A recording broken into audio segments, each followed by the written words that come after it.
Встреча, конечно, была вызвана рядом обстоятельств. Международная напряженность, она всех сейчас задевает все регионы, Южный Кавказ в том числе.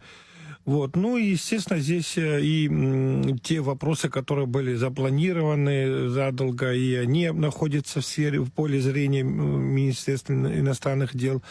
И, в общем, то, что была встреча, оно было подытожено о том, что было сделано, и с двух сторон было выражено удовлетворение тем процессам, которые идут в плане решения тех вопросов, которые были поставлены: здравоохранение, инфраструктура и обороноспособности, то есть и плюс много нового тоже было сказано о том, что открываются большие перспективы в развитии повышения квалификационного уровня МИДовских сотрудников из Абхазии, которые будут проходить стажировку МГИМО, создание Центра просвещения и образования знаний, общества знаний, так сказать, это новое, да.